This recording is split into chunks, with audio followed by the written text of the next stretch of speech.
Bon. Ouais. Bonjour à tous, bienvenue chez Lux République pour ce nouvel événement. On avait l'habitude de vous réunir très souvent. Le Covid est passé par là. Malheureusement, tout s'est arrêté pendant de nombreux mois. C'est avec beaucoup de plaisir qu'on vous réunit à nouveau aujourd'hui pour un événement aujourd'hui hybride, c'est-à-dire qu'on a quelques collaborateurs et experts qui sont là et la plupart sont à distance dans le cadre de ce webinaire. Alors pour rappel, Lux République, on a un cabinet de conseil en création d'expériences. On est une centaine de collaborateurs. On a depuis l'année dernière le plaisir d'accompagner des clients également en Suisse et on a cette année ouvert un bureau en Belgique. Vous pouvez donc nous solliciter également sur ces territoires comme vous le faisiez à Paris et à Bordeaux. On existe depuis 9 ans. On a réalisé plus de 750 projets en collaboration avec nos clients depuis la création. On a un centre de formation certifié Calliope. Et aujourd'hui, bienvenue au Meetup Star du X. On va parler Atomic Research. On va commencer avec une présentation de Daniel Pitcock, qui est le créateur de la méthodologie Atomic Research et également le CEO de Gleanly, qui est un outil qui va nous être présenté. On aura ensuite le plaisir d'écouter Maxime Frère, qui est Head of Design chez BPCE-SI, qui nous fera un retour d'expérience sur la création d'un POC et le déploiement de la méthode atomique au sein de ses équipes. Et on reviendra ensuite, pour terminer, sur la manière dont Lux République peut vous accueillir. Bienvenue encore pour parler Atomic Research. Je vais donc passer la main à Daniel. Je ne sais pas s'il m'entend.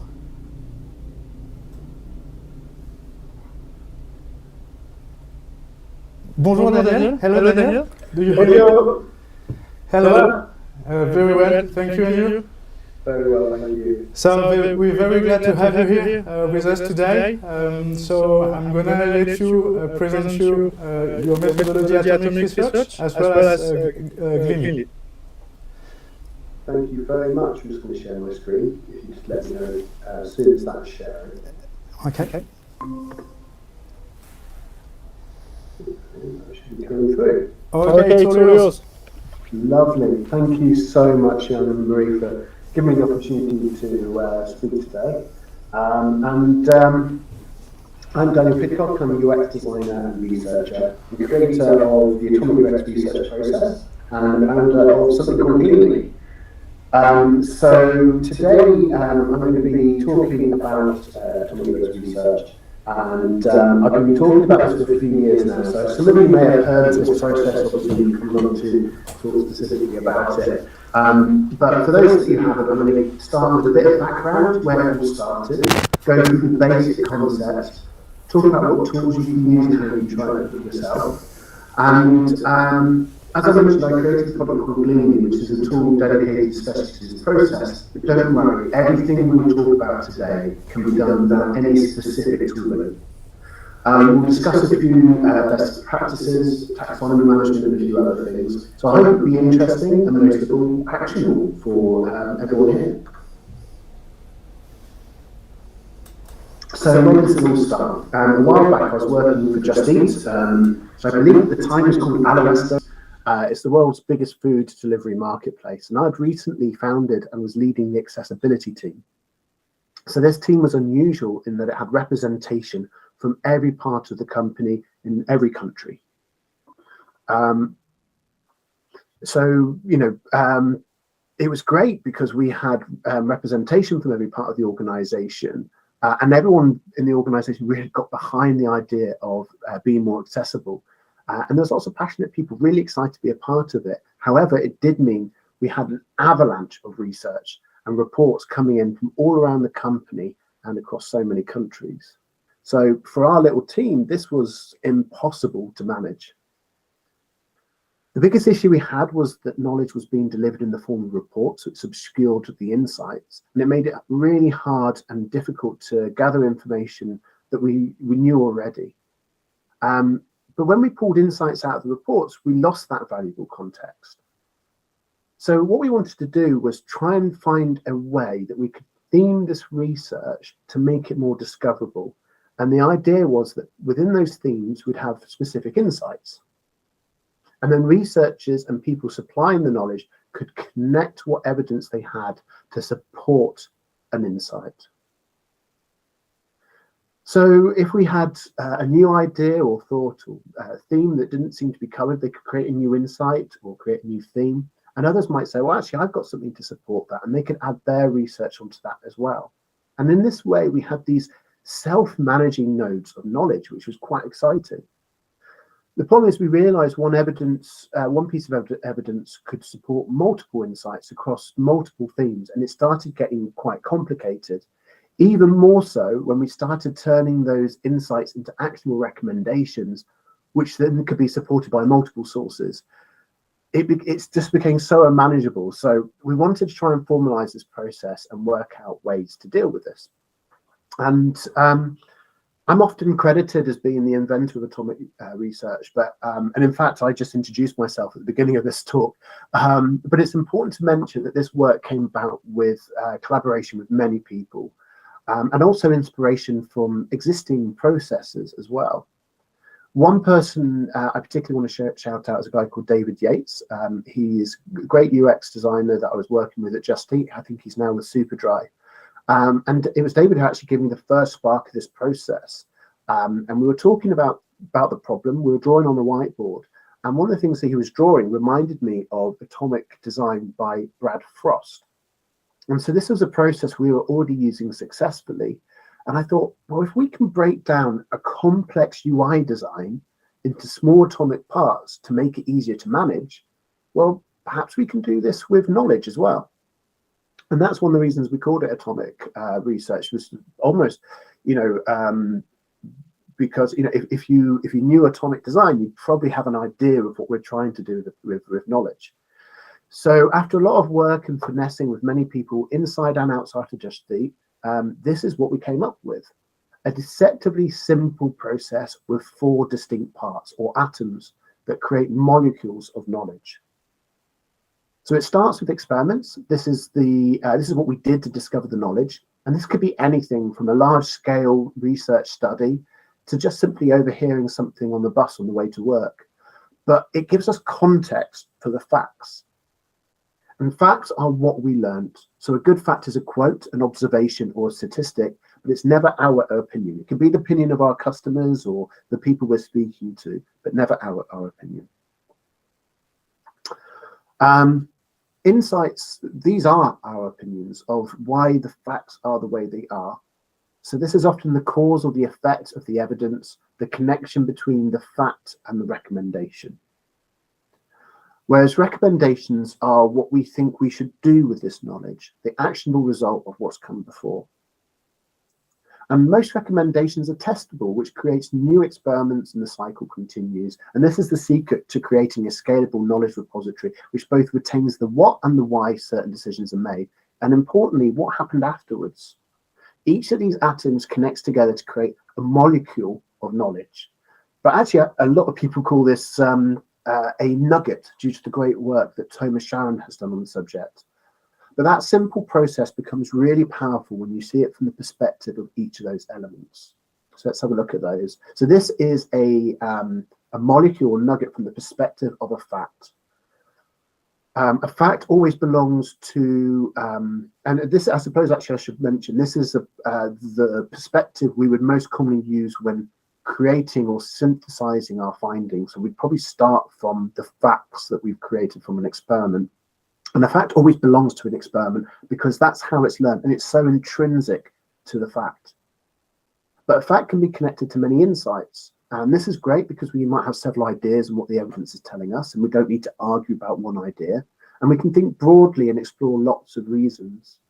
It's also important that we can connect negatively. I don't know whether you can see, but we've got that red dashed line going downwards, and that's indicating that this fact is evidence against that insight, whereas it's evidence for the 2 insights above. So let's have a look at an insight. So you can see this insight is actually supported by several facts across several experiments. And both have evidence that supports and goes against our theory. We can also see it's connected to several recommendations. Once again, we can have lots of ideas springing from one insight, or combine lots of insights to create ideas. And I like to synthesize my research with my cross-functional team. So having the ability to have a range of ideas is really important. I'm from a design background, so I'm very biased towards solving problems with UI. But if I was working with a database analyst or someone like that, they would probably have quite different ideas that would never have occurred to me. So this is also the view that's quite useful from for a researcher. As a researcher looking at other people's research, this is probably the view that I would use. I'm really interested in what you've learned and what the evidence is behind those learnings, but maybe I'm less interested in what you're going to do next. So I want to see the insights, the evidence and the facts, but I'm also kind of interested in the recommendations, but the insights are what really are important to me. This view is the view that stakeholders and decision makers love. They want to see the recommendation, the thinking behind that recommendation, and the evidence. And of course, we also want to be able to show them, bring them along in that process as well. So here's the recommendation, here's the insights that led to this idea, and the evidence that supports those. And we're able to show them a holistic view that makes it clear what evidence we have for and against, and allow them to make informed decisions. Stakeholders can understand that evidence at the level that makes sense to them. They can scan the insights and glance at the evidence, or really go deep into each, into each experiment even, and get a really in-depth understanding of how everything was learned. And what's great for us as researchers is we only need to share one molecule, and the stakeholder can self-manage the level of detail they prefer. So our clients tell us that this process reduces their reporting by up to 80%. But also the stakeholders and QAs, PMs and POs, those kind of people, they really love this. They're probably the biggest advocates for the process, because sometimes they feel like this is the first time they've really got proper access to the knowledge. So after lots of work on this process, I wrote an article on Medium. Now, I'd never written an article on Medium before. I certainly didn't have a following, but that article was viewed over 40,000 times. I think it's 60,000 now. And it sparked a conversation that's gone around the globe. And I knew this was getting really big when it became the foundation for the European Commission research team. But now there's many organizations, from really massive tech companies to government institutions, that are using this process to manage that knowledge. And it's very much taken on a life of its own. Many people were involved in the creation of this, but now obviously it belongs to lots of people as well. And so lots of people have their own methods and tweaks to the process to make it work better with them. And this is something I very much support. Everyone's organizations are different. Everyone's use cases are different. So take what I'm telling you today as a starting point, and feel free to use it as you wish. I know we're hearing some from some people later on today that are using it in their organizations. So they might have very different approaches to what I'm telling you today. That's fine. Find what works for you. With that in mind, let's talk about how we might practically use this in our work. Let's start with tools. What tools can we use? Well, the most simple and obvious way to get started is good old sticky notes, or maybe using a tool like Miro or FigJam. This is also how I began testing the process within teams, just physically on whiteboards with sticky notes. And this is great for synthesis. So you can see on here that we've affinity mapped our findings into the top third. So the top third of facts kind of grouped together. We've used little notes there and tags to indicate when there's more than one occurrence of that thing happening. And the next level is insights, and then the level at the bottom is recommendations. And we literally just drew the connections with whiteboard marker, green for positive and red for negative. And this was really easy. It's really tactile. It's very easy to bring everyone along and synthesize this. Not so good for sharing, and it certainly doesn't make a repository, but it can be a really nice step to start understanding the knowledge. Obvious next step for us was Airtable, which is the tool we started using next to try and create a repository out of this process. This is great for remote teams. It's great for researchers. The way we set it up was insights and recommendations were set up as tags, so they could be reused. So it's very easy to see which were the most common. We found this wasn't so great for stakeholders, for them to be able to come in and easily understand. It's very easy to break and maybe not all that scalable. But there are some pre-built atomic Airtable bases, I think they're called, to get you started. So this one is by Thomas Sharon, who I mentioned earlier, and he's been a really big thinker in the space. At the time when this was all happening, he was working for WeWork. He was the head of research there. I think he was Goldman Sachs now. So this Airtable base is very much set up for WeWork, but it should work for other needs as well. You might just want to change some of the kind of options down the side. And as I mentioned earlier, when we were working on this process, it became very clear that we needed a dedicator. We couldn't find a single tool that did everything we wanted it to do the way that we wanted it. So I actually built an MVP of a dedicated product with my colleague and friend David Barker. And since then, it's kind of turned into its own thing. So we started working with about 5 large UX teams in different companies who helped us design this around their needs. In 2020, height of COVID, we got VC funding, which allowed us to kind of get our heads down and spend a lot of time just building the product. We hired a team of developers, and we've now launched and realized a fully realized atomic UX repository. That launched about October last year. So now we've got thousands of users, from individual researchers to very large blue chip organizations and governmental organizations, a lot in France in particular. And we created Glean because we wanted a tool built for purpose. But I just want to reiterate that anything I'm showing you or telling you about today can be done without this particular tooling or any specific tooling. So let's talk about some best practices. And these are quite a lot of the things that I've learned over the course of the last 4 years of working closely with lots of big organizations. So one of the first questions is, where does it actually sit in your workflow? And I think later I'm going to discuss what makes a good fact, insight, recommendation. But one thing that doesn't make a good fact is raw data. So this process assumes a certain amount of analytics and processing beforehand. So this is a good example. Survey data is not helpful to record, just really raw survey data is, for example. Respondent 73 answered yes to question 5. That's meaningless. We want useful human level knowledge that helps people create actionable insights. And there's some examples here. I would argue, I've only done this so it fits on the screen. I'd argue that top one there, you've got 64% of respondents claim they prefer green clothing. National representative is 19%. Okay, that's useful to bring those two facts together there, but I would have those as separate sources, probably as separate facts, just so it fit on the screen. So we want to collect raw data and turn that into findings. And then from that, we can synthesize that into understanding. And that from that understanding, we can make decisions. Those decisions are actioned, and we need to review and test them to see if they work. And that turns that loop again. I'm pointing all over my screen. I recognize you can't see that. But hopefully you can follow my train of thought there. So the good news then is that you can keep on using tools and methods that you love. Products like Google Analytics, Power BI, Maze, these are all tools that people might be using already, and you can carry on using them. You don't need to change that. And actually, they create the data. They turn that into something consumable. And then this is where it comes into the atomic flow as a fact. We make those facts available to everyone, democratizing the research. The facts are then processed into insights and recommendations in a place that everyone can see and reuse. And that allows us to make decisions, which is then just handed over to a project management tool, such as Jira or something like that. And then, of course, once that, if we say, right, we've got an idea here, we've got evidence that we should be making this change on our website or product or service, that is actioned in the project management tool, but then it needs to come back around and let us know, right, that's done now.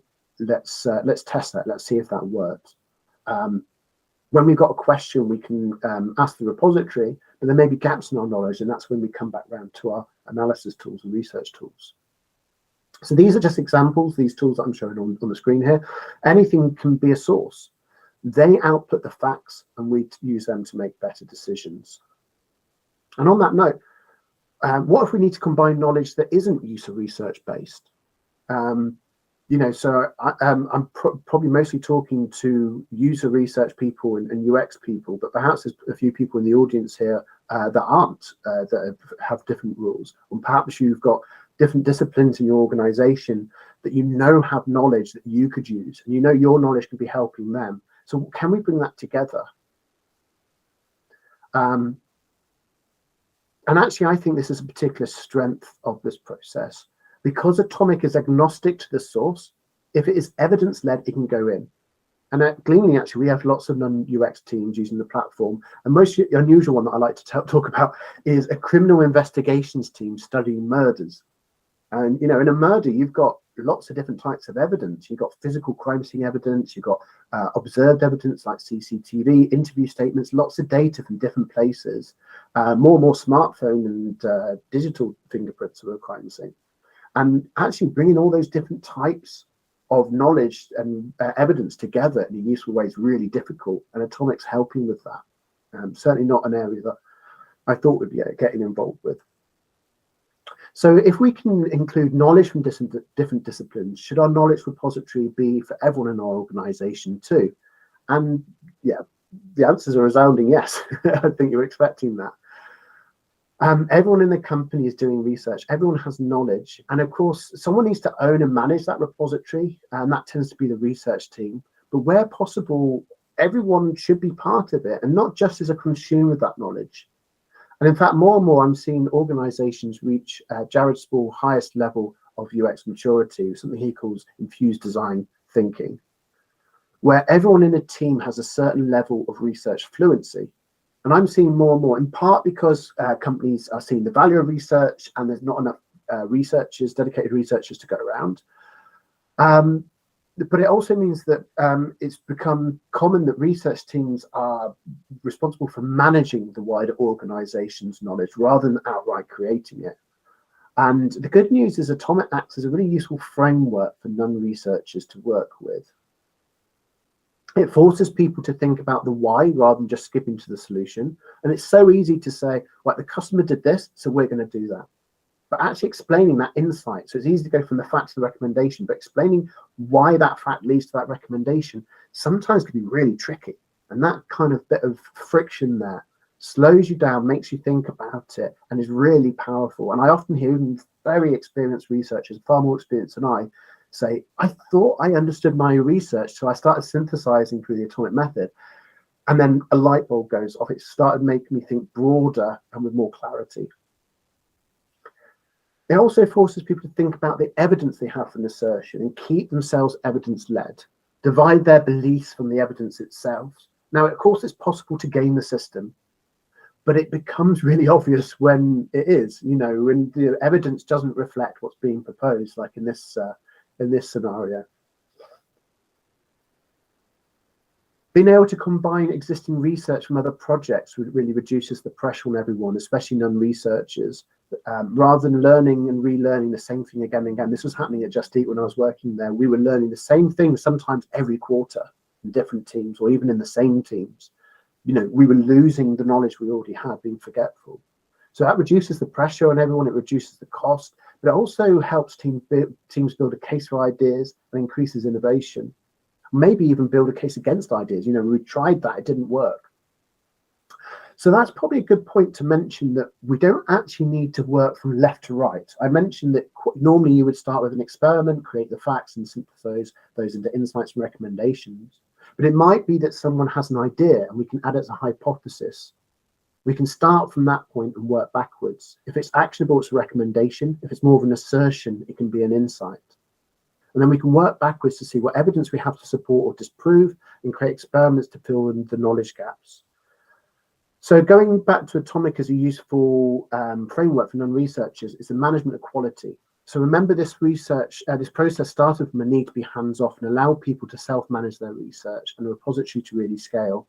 And this means a small team or even just one person can manage the knowledge for even quite a large organization.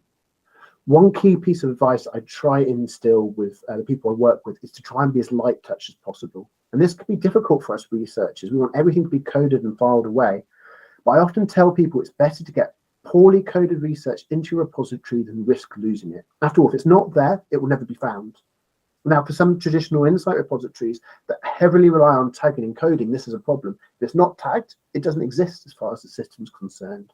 However, with Atomic, when we connect a fact to an insight or an insight to a recommendation, we're creating a relationship between the two items. So you could say we're coding via stealth. So you can see in this example, the research has been pretty good at coding the insights and recommendations, but the facts haven't been coded at all. You know, maybe they're in a rush, maybe they don't understand taxonomy. It doesn't matter too much. If I find one of those, any of those assets on this page, and I can see it's connected to other evidence in other part of the repository, I will find all of these assets. So that doesn't mean taxonomy isn't important. Of course it is. Any taxonomy, any repository that's well coded will work better than one that isn't. But with Atomic, it's not an imperative. We can get away with some less quality. So it's better that it's there than not at all. But of course, we still want the best quality we can. So what does that look like? We've actually got a cheat sheet. Hopefully you can grab it from that link there. I'm sure we can send it out afterwards otherwise. And I want to give a big shout out to Mary de Geest, who did a lot of the thinking around that. She's absolutely wonder star at being able to convert quite complicated concepts into really easy to understand language. So this can be downloaded and kept, or pop me a message if you need a copy. And so it all starts with experiments. So this is what we did to discover a knowledge. It's also the most commonly changed terminology. So many find experiments to be too formal a term. Some find some prefer to call it something like activity or study. Source is a really good one. I like that. So the job of an experiment container is to give context for the findings. So I suggest including as much detail as, about the experiment as possible. Experiment design, prototypes, and scripts. This can all come in really useful. To that end, here's some ideas around taxonomy. We want to include, want to aid discovery and provide context. So things like methodology, date's a really important one. Let's leave that on the screen for a couple of seconds.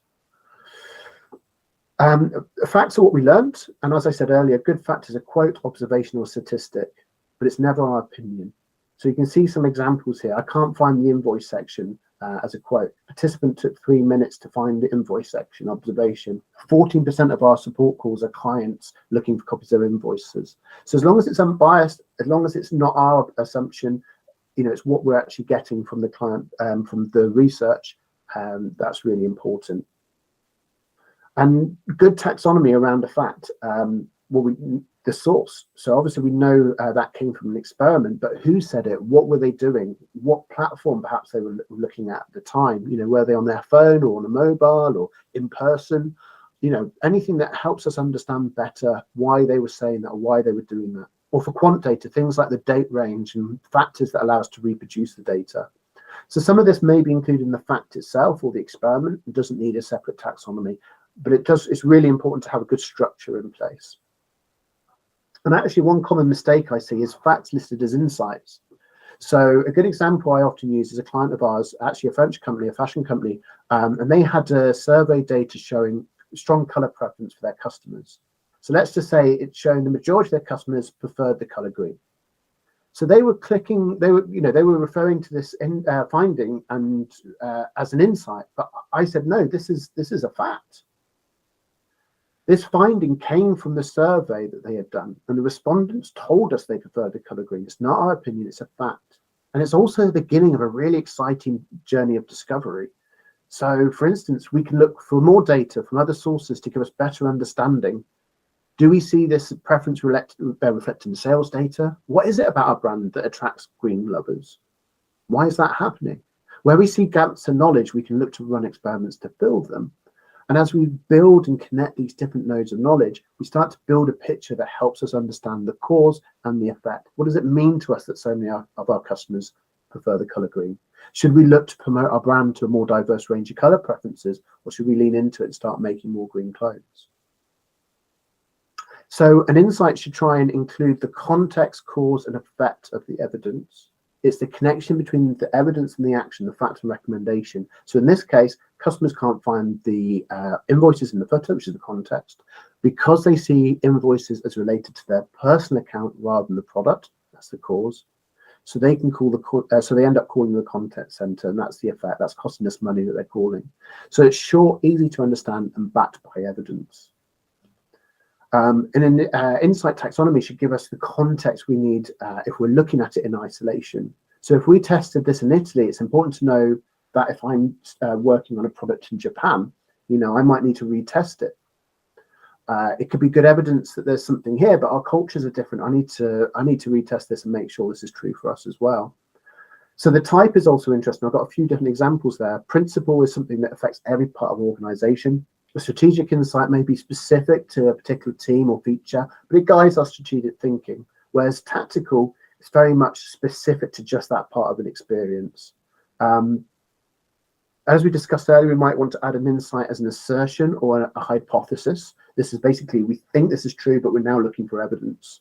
And then we've got obsolete. So once we've done the thing, that insight may no longer be relevant, but we don't want to delete it. We want to keep it. So we've got a record of it. So we mark it as obsolete. I'll talk a bit about that in a bit if I've got time. I'm running out of time, I can see.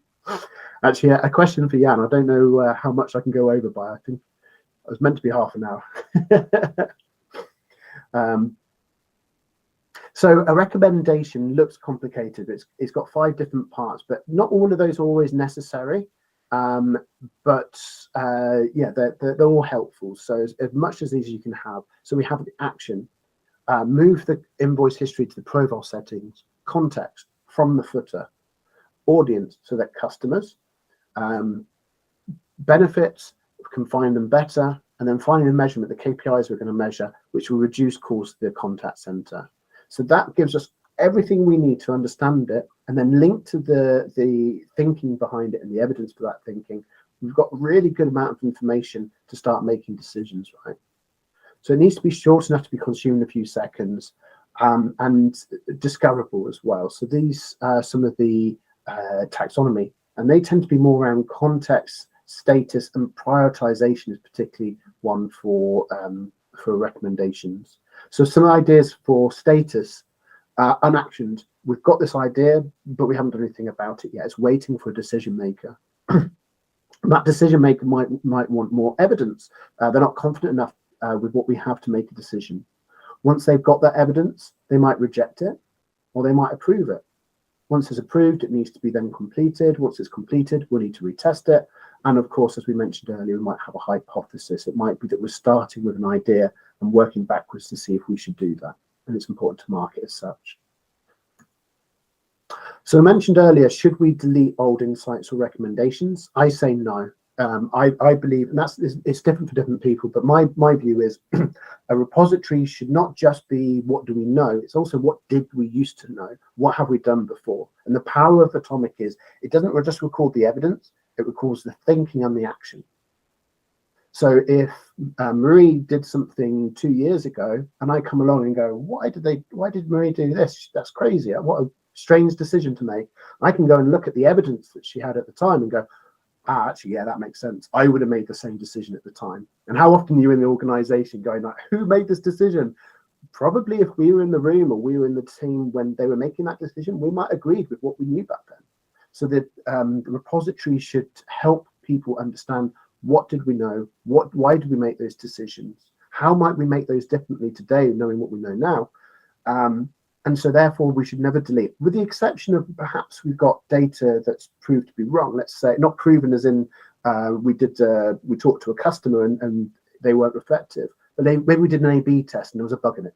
Okay, look, that if there was a bug in the test, that test data is no longer valid. It's no longer a fact. Of course, we can delete that. But interestingly, it may have been that insights recommendations came from that poor data that is still relevant. We've actually got other evidence to say these are still valid. These are still something we should consider.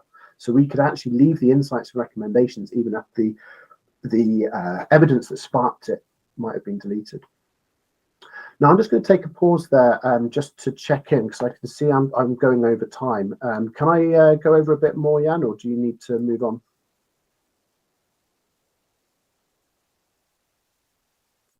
Silence. Sorry. Sorry, Daniel. I think it's time to go on Marie's and yourself exchange. Thank you very much for that very interesting Thank you. presentation. Good. No, it was very interesting, especially the last part about obsolete data. I was wondering myself how to manage that, so thank you. So I'm Marie-Eusin. Hi, everyone. I'm a UX researcher at UX Republic, and I had the occasion to test atomic research with L'Occitane en Provence during 1 year from scratch. So I implemented the method using a lot of talks and data from Daniel Pitcock here. One of my main challenge, Daniel, with implementing atomic research was with onboarding other teams, and especially non-UX teams, and also non-POs, because you're right, POs are a good teammates for that. People were enthusiastic about the method in general, so it was not a problem of presenting them, onboarding them. It was more that they were enthusiastic in theory, but in practice, adding yet another tool to their workday, to their routine, was difficult. Yeah. How do you work around it? So keeping things as simple as possible is definitely the right way. I'm not going to lie to you, onboarding and engagement is the most difficult part of the entire process. And and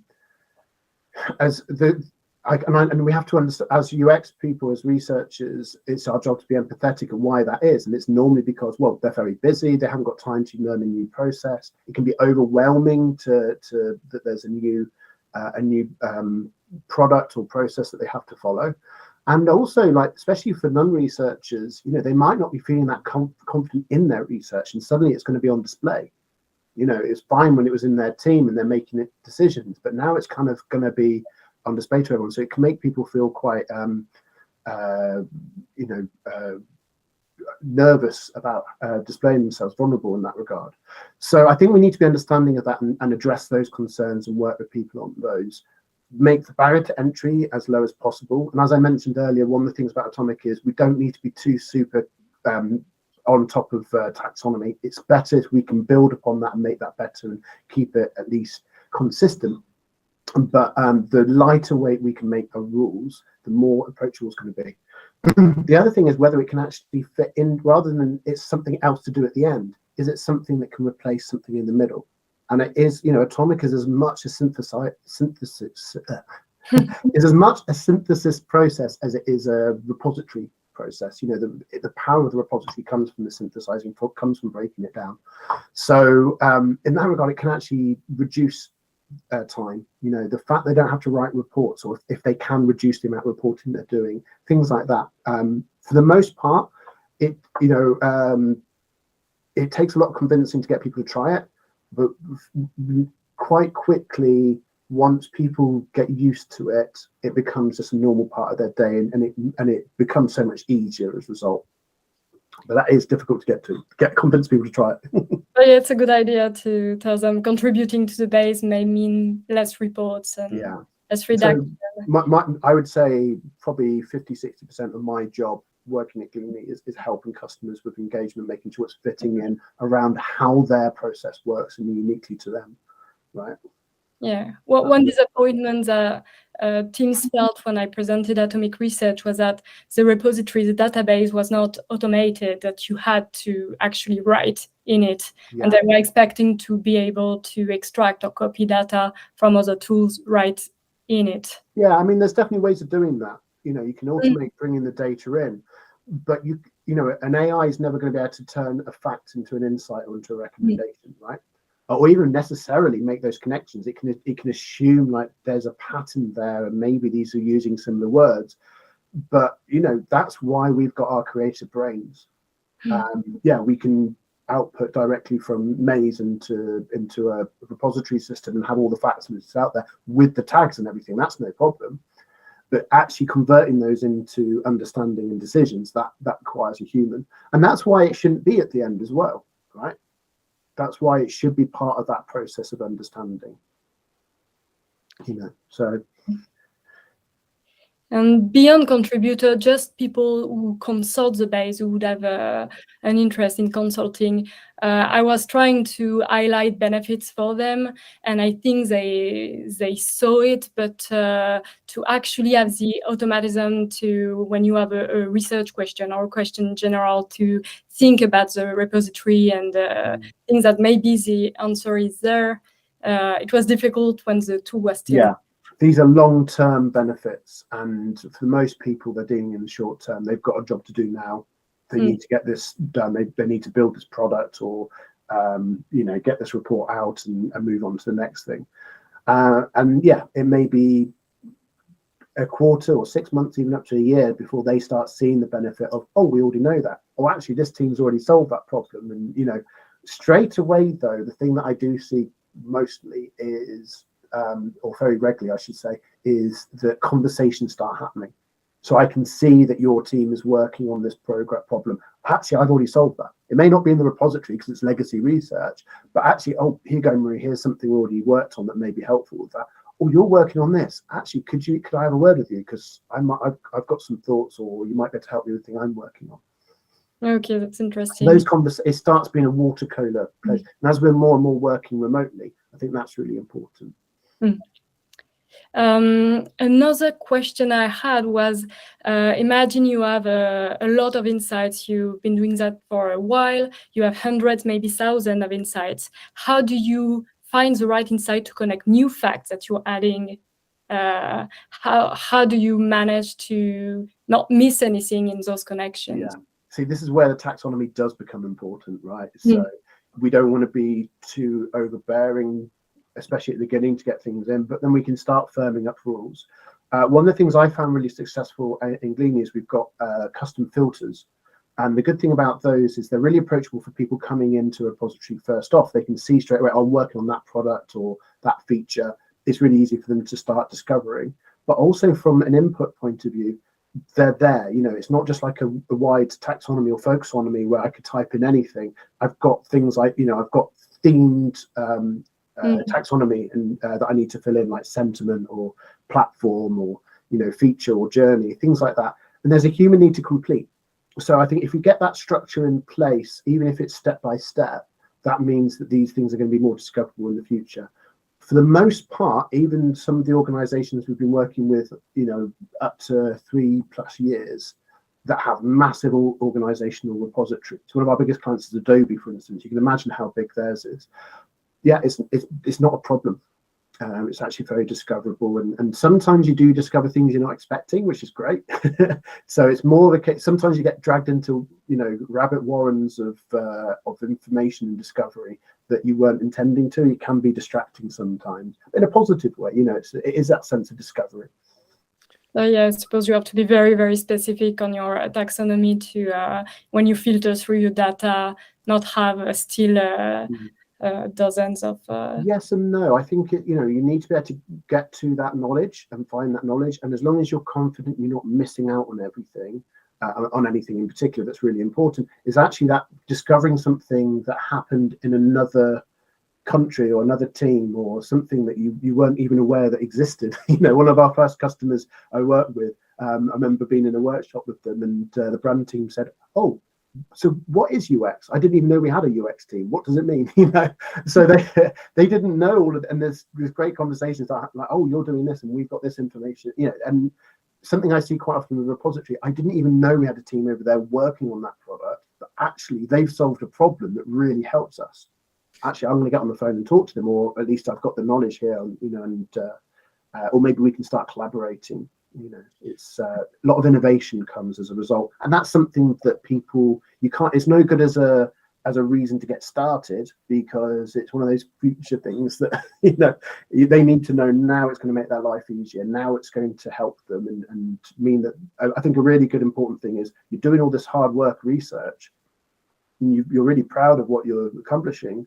Well, it's all going to get lost if it's just left in reports. So at least then it's going to be reused, and that's a big reward, I think. Yeah, that's the main benefit that I saw starting atomic research, because I felt each time I did a study, I had those off-topic knowledge that I really wanted to include or to keep for later, and atomic research allows that. One of the companies we work with, I'm sure several companies, but one in particular I'm thinking of, the head of research has like her like kind of she pulls out interesting insights and information like for like a quarterly review. And so they have a big all hands and she's like, these are the most interesting insights coming out of the repository at the moment. And I was talking to a junior researcher and she had a first insight that she created, and like other people have been adding to it, it's built up, and now it's become one of these kind of star insights for the quarter. And she was just so proud of herself. It was like a crowning achievement. And yeah, that was really lovely. And thank you very much for that really interesting talk. I'm afraid we're running out of time, so thank you so much, Jan. Thank you, Marie. Thank you very much. We appreciate it, Daniel. And thank you, everyone listening. And we're looking forward to talking to you soon. Actually, to be talking about training. So we talk about that later. Thank you, Daniel. Thank you so much. Thank you.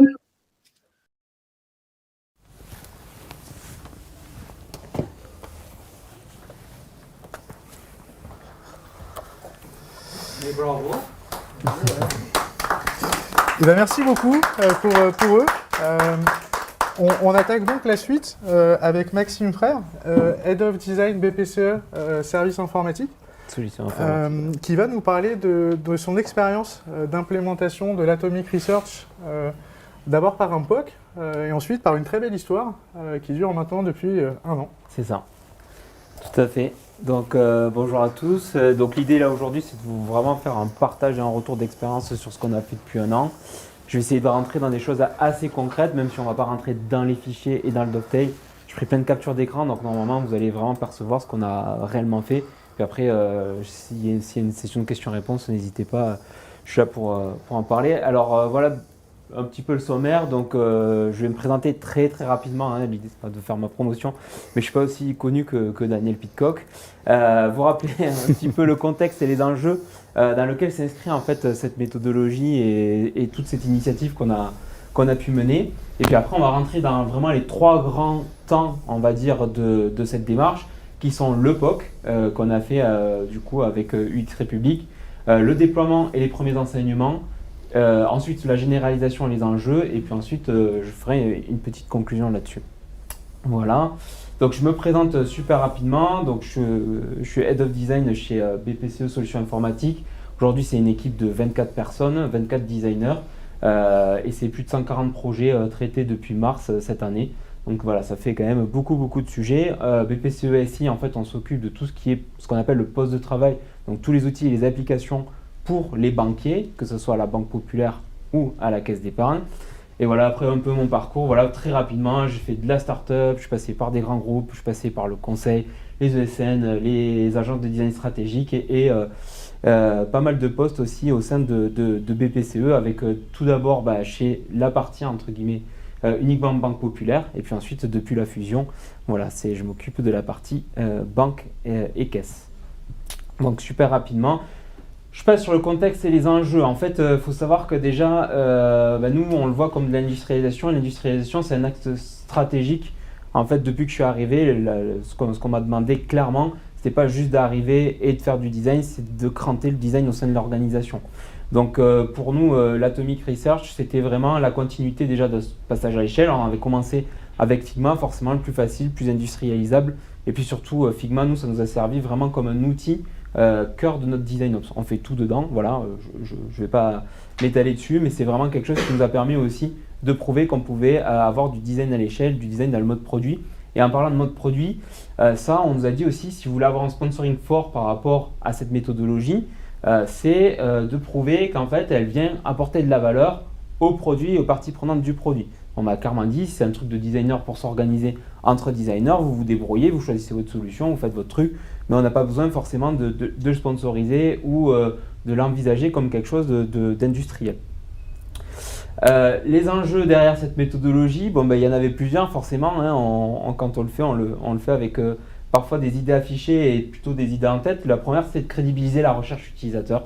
Voilà, il fallait qu'on montre que ça délivrait de la valeur et il fallait la faire percevoir par nos parties prenantes. Une recherche utilisateur avec une logique d'échelle, il faut savoir qu'on est dans des écosystèmes complexes, même si on a plus de 2000 applications, elles sont toutes plus ou moins connectées les unes entre les autres, donc il fallait prouver qu'on a une capacité justement à déployer cette recherche, non pas uniquement pour certains produits ou projets, mais pour toute l'entreprise. Avoir, j'ai dit, une approche un peu scientifique aussi, parce que voilà, la recherche, c'est très...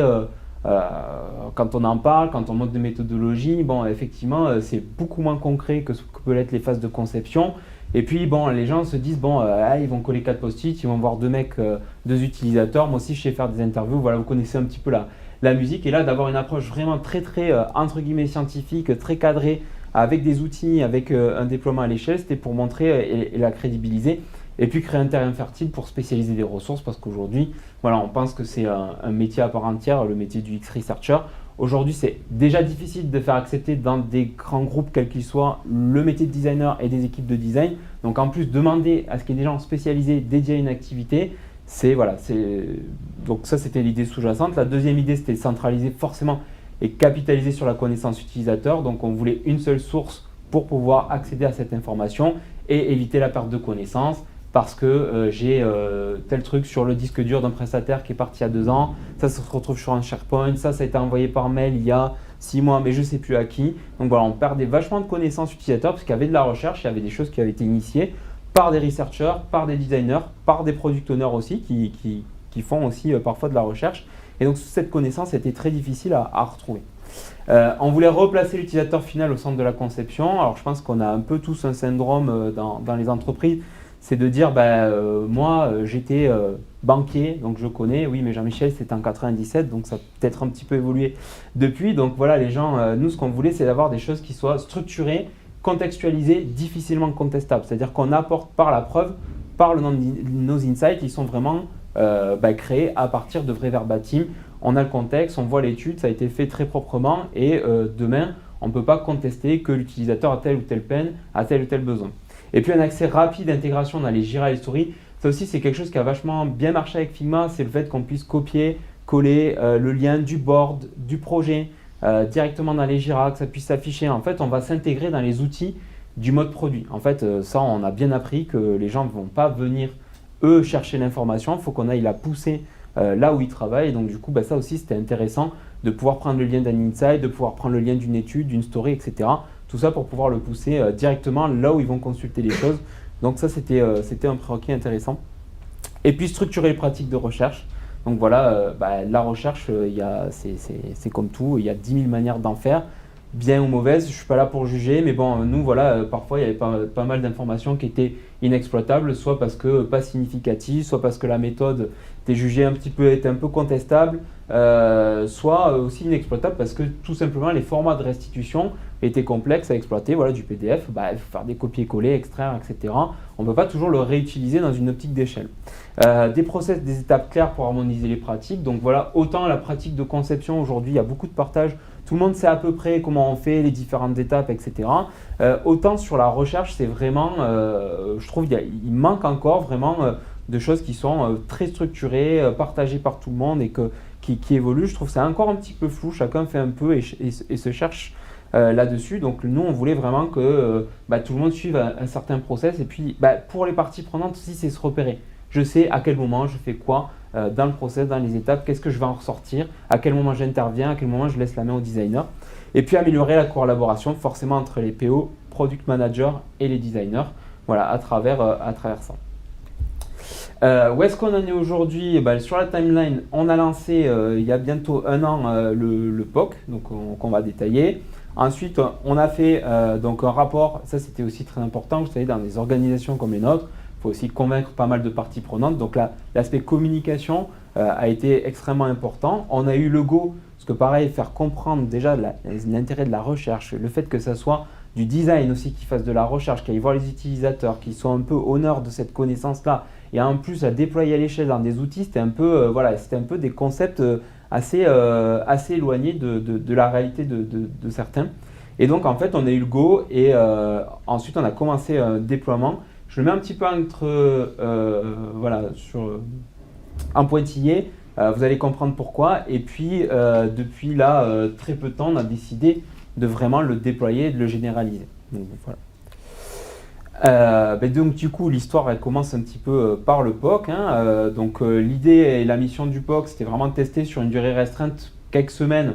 Bon, ça a été plutôt quelques mois, ça a été 2 mois et demi, la mise en place de la démarche. On voulait aussi faire émerger les bonnes pratiques de déploiement, parce que c'était bien de dire ouais super, on a fait un POC, mais qu'est-ce qu'on fait derrière, comment on le déploie, comment on a une logique à l'échelle, parce qu'on était convaincus clairement de la valeur, enfin en tout cas dans l'équipe design, mais après il fallait qu'on ait toute une vision sur ce qui allait se passer après. Apprécier les avantages vis-à-vis de la démarche par rapport à l'entreprise, ça aussi, est-ce qu'on est mature, est-ce qu'on en a besoin, est-ce que par rapport à notre environnement et notre écosystème, est-ce que c'est quelque chose qui devrait apparaître, est-ce que ça devait apparaître plus tard, est-ce qu'on ne devait pas du tout en faire, ça c'était vraiment aussi une question qu'on se posait à un certain moment. Et puis estimer le niveau d'effort requis pour déployer la méthodologie, donc ça aussi, on le verra, on a fait une très belle matrice d'évaluation de la maturité de l'organisation en fonction des dimensions qu'on a traitées et qu'on a relevées, et un petit peu ambitieux, mais je pense que c'est aussi le terme qui caractérise la démarche, elle est ambitieuse, mais je pense qu'elle fonctionne. Donc on a démarré par une phase de recherche, alors je l'ai mis un petit peu effacé parce qu'en fait pour démarrer ça on a fait un atelier avec pas mal de PO, des PO sur des grands programmes qui avaient des bons budgets, qui avaient déjà des designers, et puis aussi des PO qui avaient des petits budgets, des petits sujets pour savoir s'il y avait vraiment un intérêt pour la méthode et si eux aussi ils avaient cet attrait, que ce ne soit pas un outil de designer pour designer. Donc on a eu beaucoup de problématiques par rapport à ça qui sont remontées, beaucoup de besoins, et puis ensuite on a complété par des entretiens individuels, voilà, avec vraiment les parties prenantes, plutôt aussi on a rajouté les product managers, on a rajouté les UX parce que c'est pareil, la méthodologie elle est faite pour les gens qui la pratiquent en premier, et ce sont les UX designers chez nous. Et ensuite, cocooning, il faut savoir que chez nous, l'UX fait partie de la satisfaction client. Donc on a un département qui s'appelle satisfaction et UX. Donc nous on ne fait pas partie de l'IT, on fait vraiment partie du pôle de satisfaction. Vous verrez que cette méthodologie, forcément pour le département, avec les gens qui font de la relation client, avec des gens qui font de l'écoute utilisateur, qui sont de l'attention auprès de nos clients, parce que les banques sont nos clients, finalement on a de suite vu des synergies et beaucoup plus loin sur ce qu'on pouvait apporter au niveau de l'entreprise et au niveau de ce département. Donc on les a aussi interrogés pour avoir leurs besoins et leurs attentes. Ce qu'en est sorti, c'est des archétypes. Donc ces archétypes avec forcément focalisés sur les objectifs, les besoins et les frustrations, les différents outils pour comprendre un petit peu et servir de base à l'expérimentation.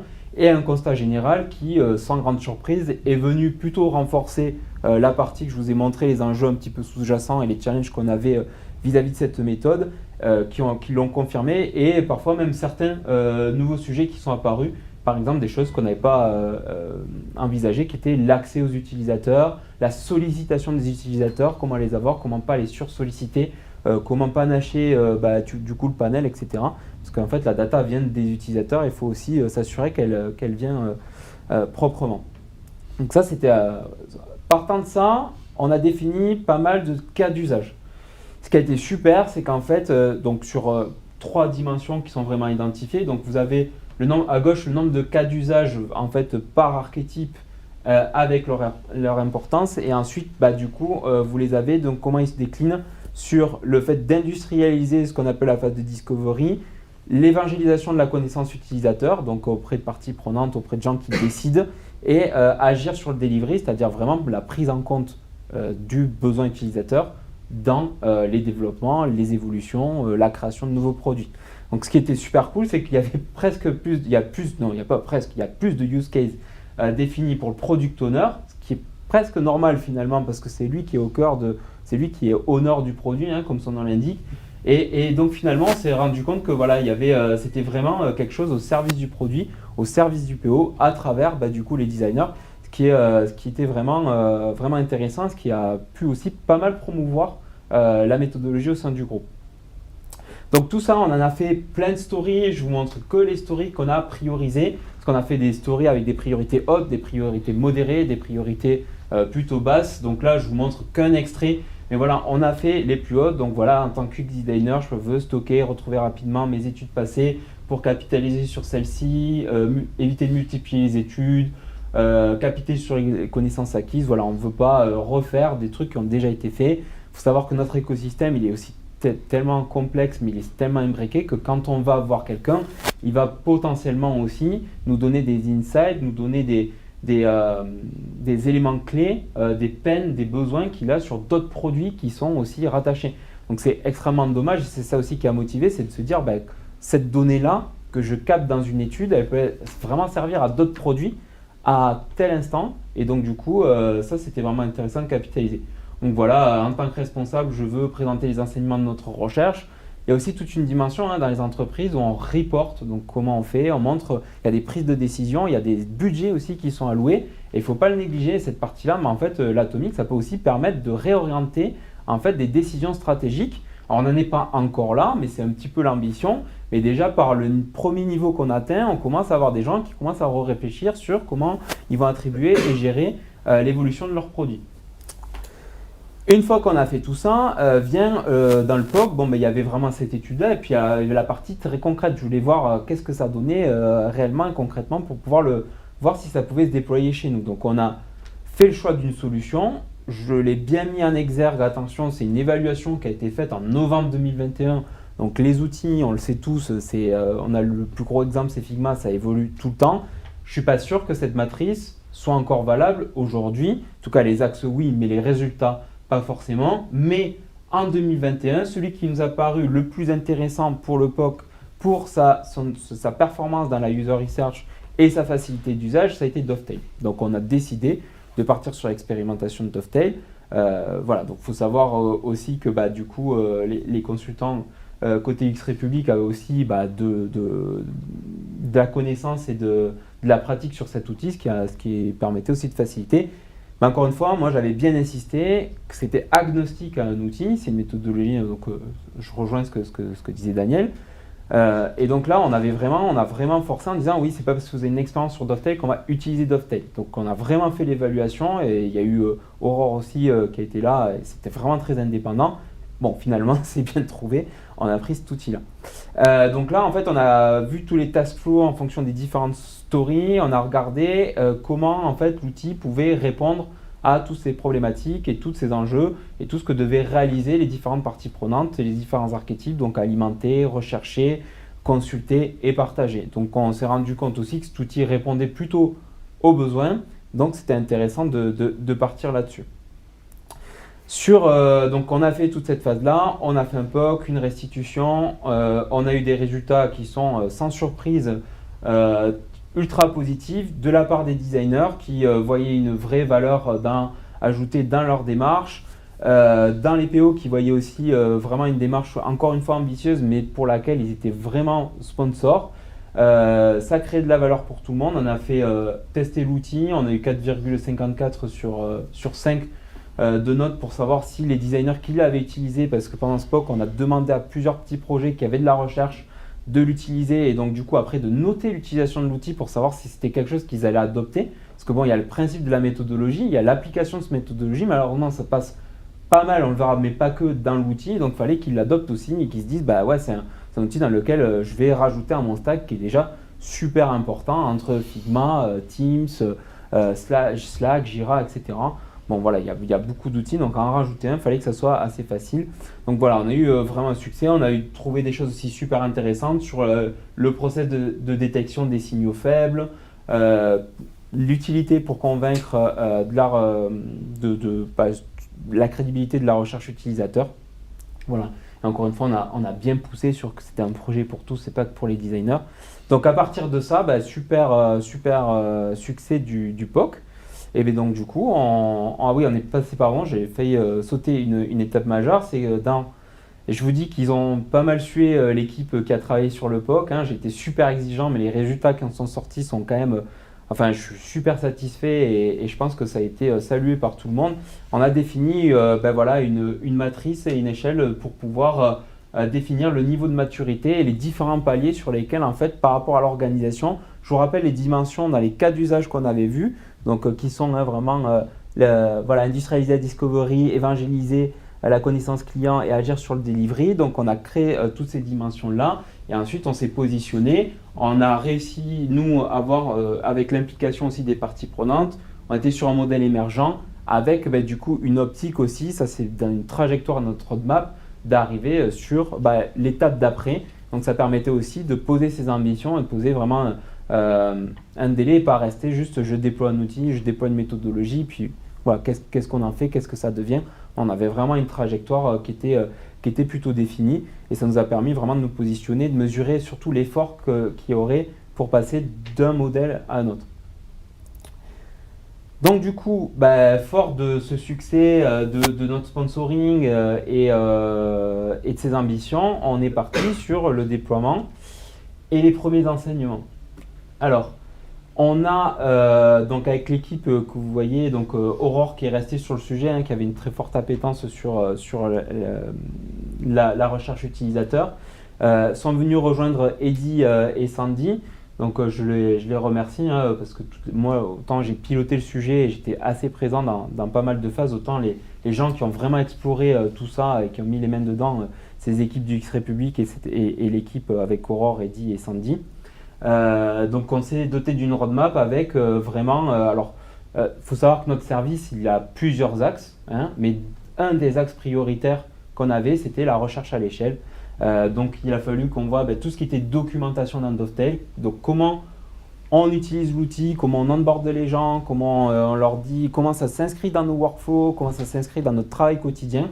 Qu'aujourd'hui, oui, travailler dans Dovetail c'est facile, mais comment Dovetail s'intègre dans le mode produit, dans la réalité des projets, ça il fallait qu'on le documente. On a eu une échelle très forte parce qu'en un an on est passé de 1 à 24 designers, donc forcément les gens pour les onboarder déjà, dans les process de chez nous, plus les process de Figma, plus les process de design research, il fallait vraiment tout documenter.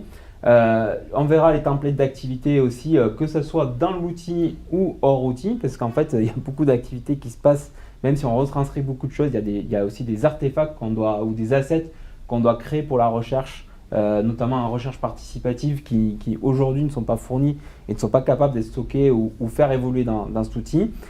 Méthode et processus standardisés, donc ça va aller vraiment avec ça.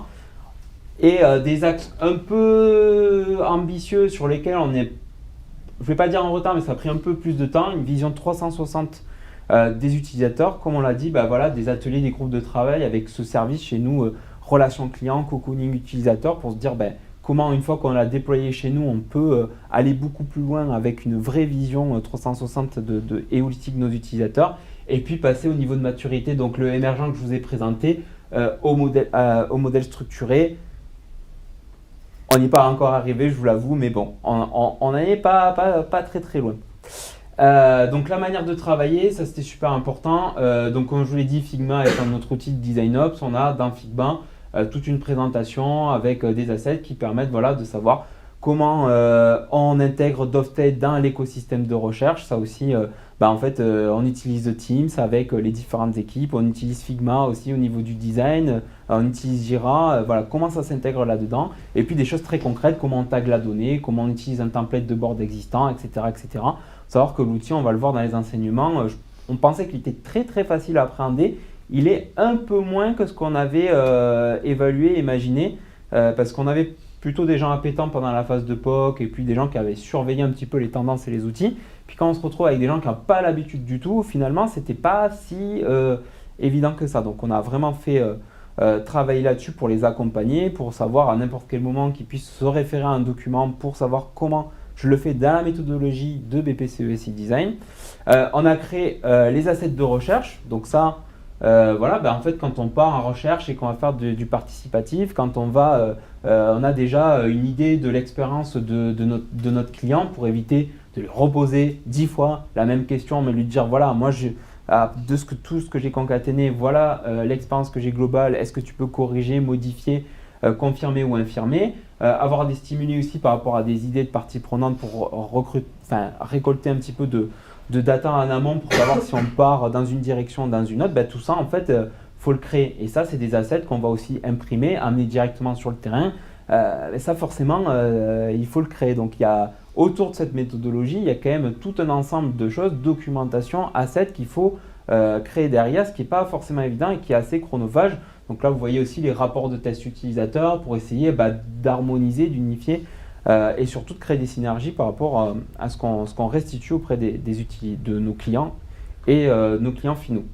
Et puis aussi directement dans l'outil, les templates et la structure. Donc il faut savoir, là aujourd'hui on a 3 gros templates qui sont à l'immersion en agence, tout ce qui est interview et ensuite tout ce qui est test utilisateur. Donc là ils sont en train de créer les autres templates, mais on a pris les plus grosses activités qu'on faisait aujourd'hui pour pouvoir les templatiser dans le Dovetail. Donc vous voyez, quand vous prenez un template sur une nouvelle étude, vous avez déjà support, donc vous avez le cadrage de l'étude avec comment on cadre une étude, comment on travaille avec les parties prenantes, les différentes étapes, le recrutement des utilisateurs avec les tableaux, comment on les recrute, les mails pour pouvoir les envoyer et juste le modifier, les protocoles avec les accès aux anciens protocoles pour pouvoir voir ce qui a été fait, comment les gens font, des insights, des tips, etc. pour que les gens, et comment on fait une restitution. Donc tout ça, voilà, c'est du travail en fait. On se dit, tiens, je vais juste paramétrer ça et ça. En fait, non, derrière, il y a toute une connaissance. Et plus ça évolue aussi, ça, il ne faut pas le négliger, c'est que il faut maintenir tout ça. Donc il faut le mettre à jour. C'est pas on le fait uniquement une fois et puis ensuite nos méthodologies, nos clients évoluent, les outils évoluent, donc il faut savoir que c'est assez chronophage. Donc du coup les enseignements clés par rapport à cette phase, clairement j'ai sous-estimé l'investissement nécessaire après le POC. Alors ça, on a pris des gens plutôt en interne parce qu'on s'est dit par rapport à l'appétence, par rapport à leur développement de compétences, par rapport à la connaissance, parce qu'aussi on ne voulait pas que ça parte et que du jour au lendemain qu'on se dise sur un sujet aussi stratégique et industriel. Par contre clairement moi j'ai pas alloué assez de jours à ces personnes pour pouvoir travailler dessus, ce qui fait que ça a pris un peu plus de retard que ce qu'on avait imaginé, et donc avec parfois ce que je dis, une complexité systémique qui vient un peu entacher, c'est-à-dire que les projets parfois on a un rush de projet et on a un manque de ressources, il faut remonter, il faut abandonner un petit peu ces projets un petit peu transverses pour aller dans la réalité du terrain quotidienne et délivrer ce qu'il y a à délivrer pour la fin du mois. Et notamment, donc une des ressources qui est passée plutôt lead sur son projet, qui a eu des personnes sous lui, qui a dû commencer à piloter, qui n'a pas forcément eu le temps, donc qui est un peu sorti, on en fait rentrer d'autres. Voilà, ça a été une première erreur, c'est de se dire, une fois que le POC est fait, on peut tout gérer assez facilement. Les gens vont s'impliquer énormément, mais en fait, les gens s'impliquent énormément, mais ils ont tellement de choses autour que il aurait fallu peut-être qu'on continue, qu'on dédie un peu plus de personnes et une vraie expertise un peu externe pour pouvoir continuer et accélérer. Encore une fois, on a un déploiement généralisé au bout d'un an. Je trouve que quand même, je suis peut-être un peu trop exigeant. C'est quand même, pour des grosses boîtes, c'est quand même super rapide. Mais bon, voilà, ça c'est un enseignement. Je pense qu'on aurait été beaucoup plus structuré, beaucoup plus cadré dans les efforts qu'on a mis. On a surestimé les capacités et la place de l'outil Dovetail. Alors ça, au départ, on avait un peu en se disant un outil qui va nous permettre d'avoir cette vision 360 degrés, holistique, etc. On a été plutôt déçus, ou alors en tout cas, on a peut-être des espoirs qui étaient infondés sur cet outil. Ce n'est pas vraiment notre centre névralgique. On se rend compte que derrière, en fait, tous les assets de recherche utilisateur, tout ce qui est aussi ce qui fait partie de nous, la relation client, ce qui remonte du terrain, directement par le canal du téléphone, par les incidents, par les analytics, par les expérience maps qui sont créées aussi dans les différents projets. Ça, comment on l'intègre dans cet outil, c'est pas si évident que ça. Aujourd'hui, on l'intègre pas. En fait, on s'est rendu compte que on voulait tout converger vers Dovetail. En fait, on s'est rendu compte que Dovetail et l'Atomic Research, c'était uniquement une source de données pour la connaissance client. Et donc, on travaille justement avec le département pour créer en fait quelque chose d'un niveau au-dessus, comme Insight chez Uber, pour dire, on concatène toutes ces sources-là, dont les sources de recherche utilisateurs, pour créer cette vue 360. On a été un peu trop ambitieux, on a cru que c'était les designers qui allaient faire ça et qui allaient pouvoir tout capter et tout gérer. Aujourd'hui, je n'ai pas trouvé de solution qui le fait. Et puis les restitutions de certaines phases de cadrage. Aujourd'hui dans l'outil, il y a les stories, c'est un truc, c'est super à lire, c'est intéressant, c'est comme un format article, sauf qu'à un moment donné, vous avez pas mal de passages pour valider, pour décider. Vous avez des parties prenantes, ce qu'il faut, c'est des slides, avec un exec summary, avec des choses présentées très proprement, des choses qui sont beaucoup plus tangibles que ce qu'on fait pour des gens qui sont plutôt opérationnels. Et donc ça aussi, c'est pareil, ça veut dire créer des documents qu'il va falloir ensuite réinjecter, et que Dovetail nous a pas vraiment permis n'a pas été convaincant en tout cas dans cette capacité-là.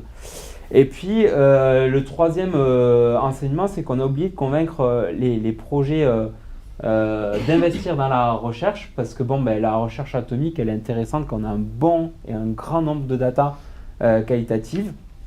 Sauf que c'est comme tout, il y a beaucoup de projets qui... Alors, je dis beaucoup de projets, mais il y en a aussi énormément chez nous qui font de la recherche, donc c'est quand même assez exceptionnel.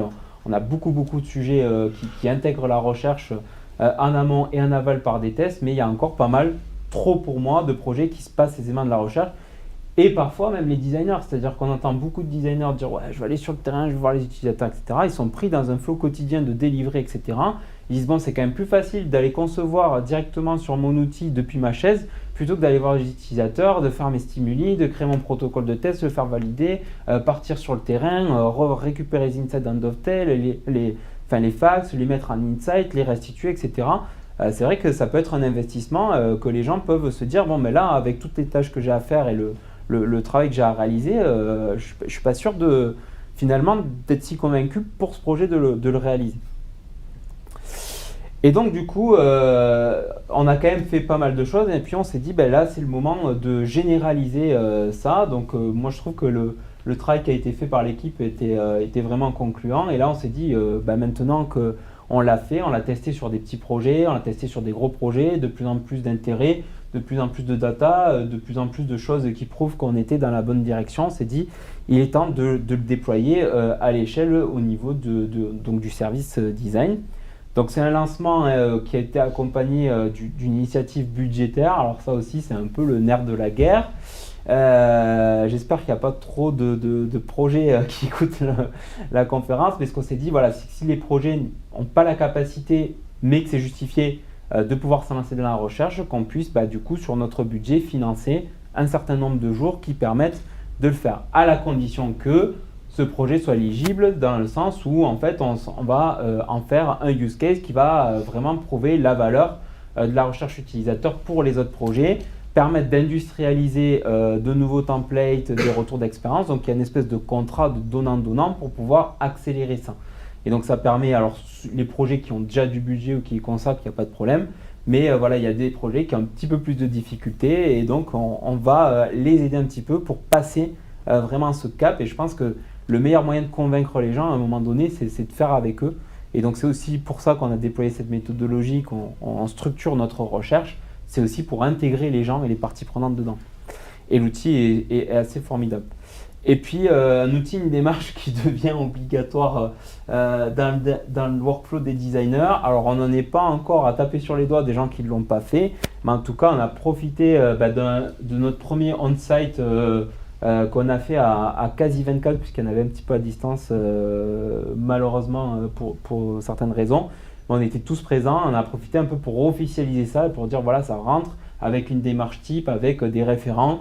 Et on espère ne pas avoir, mais on le fera, de dire voilà, aujourd'hui, si vous ne le faites pas, il y a sanction. C'est vraiment maintenant obligatoire de passer toutes vos recherches dans cet outil et qu'on puisse accélérer. Donc les prochains enjeux par rapport à cette généralisation, c'est reprendre le bâton de pèlerin. Donc voilà, on a intégré aussi de nouvelles entités. On travaille aussi parfois avec les banques en direct, donc des niveaux de maturité qui sont différents aujourd'hui. Et donc il faut revenir sur cette valeur, reprouver, comme à chaque fois, la valeur du design, la valeur de la recherche. Et revenir donc du coup dans l'ensemble des canaux de communication, dans les comités, les événements, etc., de toute la vie des différents produits, pôles, départements, etc. Ça, c'est quelque chose qui est important. Organiser à l'échelle la recherche à l'échelle. Alors en fait, quand on a commencé le POC en octobre, moi j'étais sur 5 recrutements, on avait 4-5 designers un petit peu, donc voilà, à peu près entre 8 et 10. Aujourd'hui, il y en a 24. Donc organiser la recherche et s'assurer que tout le monde structure bien ses méthodologies, ses process, ses protocoles, etc. C'est pas pareil quand on est 10 que quand on est 24, donc avec des niveaux de maturité de designer aussi différents, du junior au plus senior, de l'appétant au moins impétant. Et donc du coup, là, on est face avec des défis, en plus maintenant pour 2 entités différentes. Et en plus, du coup, par rapport à cette initiative, il y a d'autres entités chez nous, comme Natixis par exemple, qui ont été intéressés, qui veulent se greffer. Donc là, il faut aussi qu'on leur donne l'accès à l'outil, mais qu'on sépare la data, qui n'est pas la même avec les utilisateurs, etc. Un réflexe pour... J'ai bientôt fini. Un réflexe pour les autres parties prenantes, voilà, une intégration aussi fluide que celle de Figma. Aujourd'hui, les produits, ils ont l'habitude d'y aller, de commenter, de prendre, d'exporter les assets, etc. Aujourd'hui, on aimerait qu'ils aient ce réflexe-là. Ça va être vraiment l'enjeu aussi. Et avec une adoption en tant qu'utilisateur, c'est-à-dire que le PO va consulter, le PO va presque aller alimenter aussi, dans un premier temps alimenter, dans un deuxième temps analyser avec le designer. Et puis organiser la connaissance pour une exploitation croisée. Là aujourd'hui, faut le dire clairement, on veut une vision un peu de toutes les études et vraiment avoir des insights et des recommandations qui sont croisées. Aujourd'hui, on est un petit peu limité par rapport au prisme des différentes projets et recherches. Donc il y a des programmes chez nous.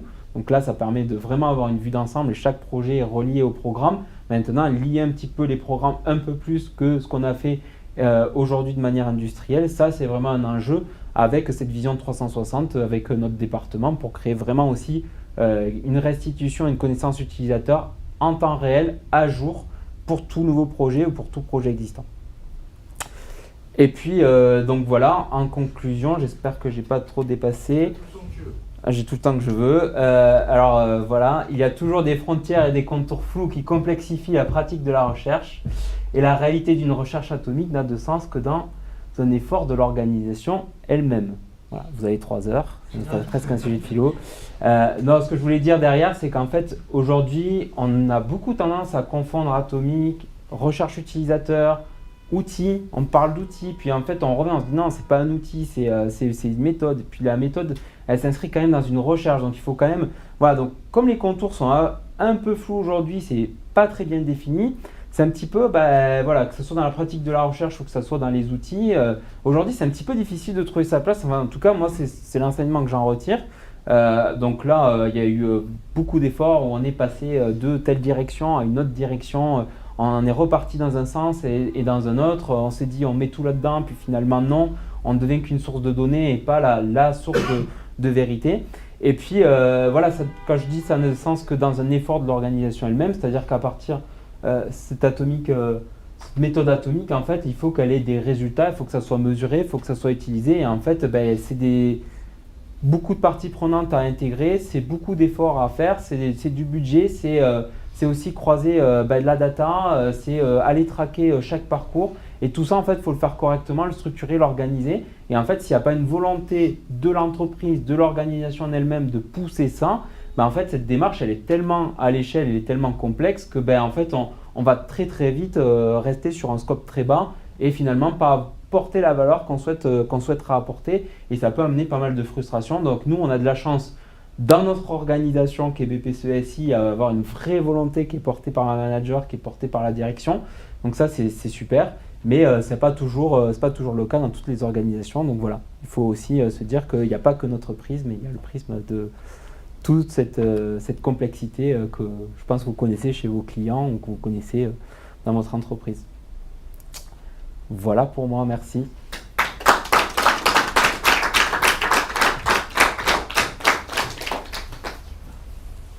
Peut-être si quelqu'un a une question ou deux pour Maxime.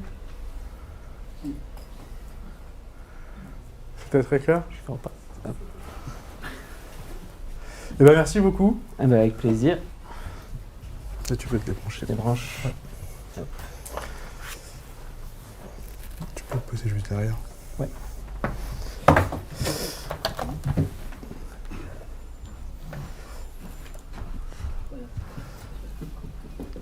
Alors, donc merci beaucoup Maxime pour cette présentation très riche, très intéressante. On en retient qui est très concrète. Hein. Je pense que vous en avez pensé la même chose que moi. Ça s'inscrit dans le projet, dans une grande banque française. Enfin, c'est quelque chose qui nous parle beaucoup. Et puis on en retient que c'est pas un truc pour les designers, c'est un truc avec les designers, mais aussi pour les gens du produit. Et ça crée des poches de valeur partout dans l'organisation. C'est vraiment très très intéressant. Bravo. Bravo pour ce beau retour d'expérience. Alors un dernier mot pour vous dire que donc UX République peut accompagner ses clients en consulting dans le choix, le setup et le setup d'une solution adaptée. On l'a compris au travers des présentations. Il faut bien choisir au démarrage du projet pour que ce soit pérenne et que ce soit industrialisable. Et on peut également vous accompagner dans la phase de run et de coaching, quand ensuite la solution a besoin de vivre. On a des offres spécifiques sur lesquelles on sera ravis avec l'équipe de revenir en détail.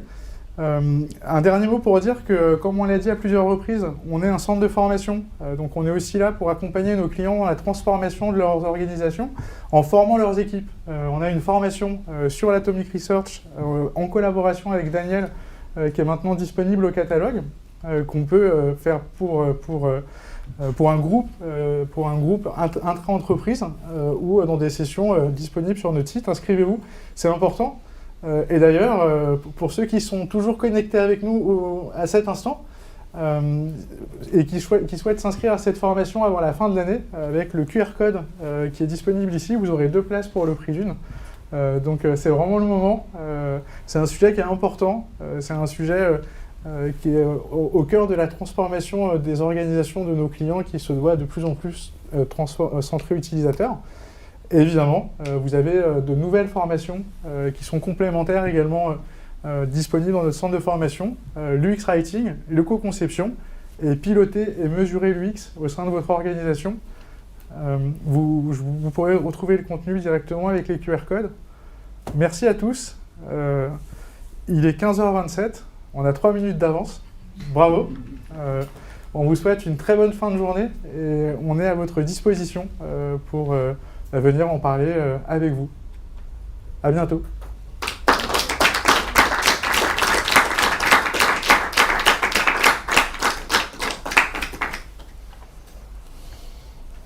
Super.